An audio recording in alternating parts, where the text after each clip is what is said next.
The issue that we have at hand is this Calvin Omondi, at the time that he was brought or taken to Kipasi police post, he was totally drunk. This is somebody you can describe as drunk as a skunk. There is no way that somebody who is drunk as a skunk could actually have the audacity or have the time to even tie a rope or any type of clothing across his neck and hang himself. And that is why the family is still asking questions. Who actually caused the death of Calvin Omondi? And that is why we want to find out the truth of this matter. We are not going to leave everything just like that because the report has come out that way. As the family, we still demand answers. We demand answers from the in charge of Kipasi Police Post.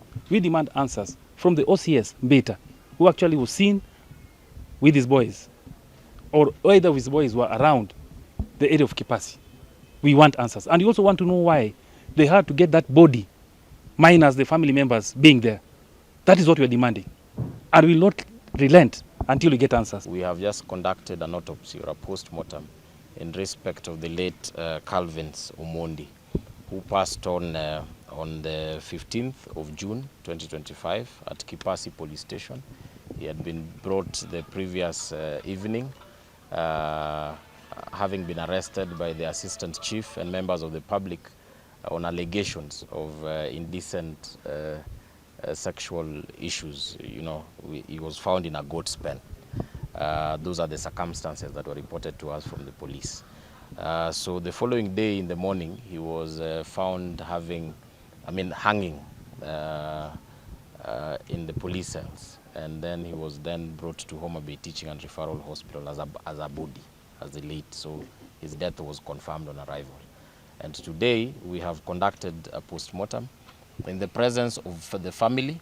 So we have established that the cause of death for the late Calvins was due to what is called asphyxiation. Asphyxiation, which means he could not breathe. That is why he passed on. And the cause of that asphyxiation was because of hanging or strangulation around the neck, and has been confirmed by everyone here that what strangulated his neck was a piece of cloth, that is a grey trouser, which he was hanging from on the roof of the cell. And what that led to was, because now he could not breathe, and this caused strangulation around the neck, it led to what is referred to as asphyxiation.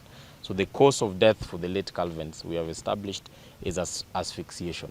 As to the circumstances of the case, what surrounds all that issues, now is not for us medics to decide. Now that is for the investigating officer and the other agencies to establish. There were no visible external injuries on the entire body, and as well as on dissection, we did not find any injuries in terms of fractures or any injuries internally that could be visualized, and also on dissection.